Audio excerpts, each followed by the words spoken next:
স্বৈরাচার মুক্ত একটা বাংলাদেশ পাওয়ার জন্য আমরা এখানে আসছি। সো আমাদের এই যে কোটা সংস্কারের পরে যে আমরা স্বৈরাচারের পতন ঘটালাম, যাতে এই বাংলায় আর কোনো শকুনেরা, কোনো স্বৈরাচাররা এই বাংলায় কোনো স্থায়ী করতে পারে না, সেজন্য আমরা প্রতিনিয়তই আমরা ঐক্যবদ্ধ হয়ে আমরা কাজ করব এবং স্বৈরাচারের মুক্তর জন্য আমরা মূলত এখানে আসা।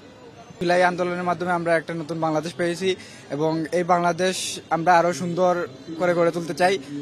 স্বৈরাচার মুক্ত এখন একটা বাংলাদেশ চাই, নতুন বাংলাদেশ চাই। আমরা 5ই আগস্টের আগে যে বাংলাদেশ ছিল এবং 5ই আগস্টের পরে যে বাংলাদেশ, তার মধ্যে আমরা আকাশ জমিন পার্থক্য দেখতে পাচ্ছি।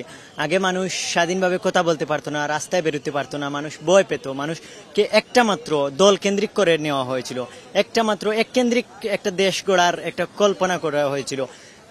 খুনি হাসিনা বলতো যে 2041 সালের মধ্যে বাংলাদেশকে নাকি ডিজিটাল বাংলাদেশে রূপান্তরিত করবে, স্মার্ট বাংলাদেশে। কিন্তু আসলে সত্য কথাটা হচ্ছে 2041 সাল আসার মুহূর্তে বাংলাদেশ থাকতো, বাংলাদেশ থাকতো না। বাংলাদেশ মূলত ভারতের একটা অঙ্গরাজ্য থাকতো এবং বাংলাদেশের রাজধানী থাকতো দিল্লি।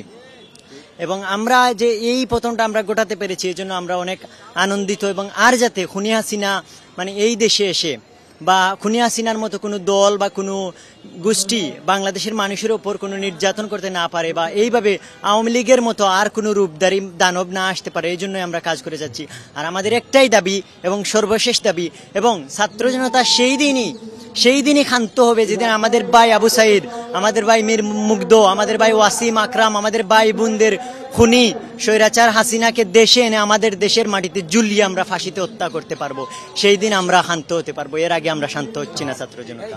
আর কাবেল বাংলাদেশের একমাত্র ইউএল এবং ভিডি সার্টিফাইড কেবল, যা A গ্রেড LME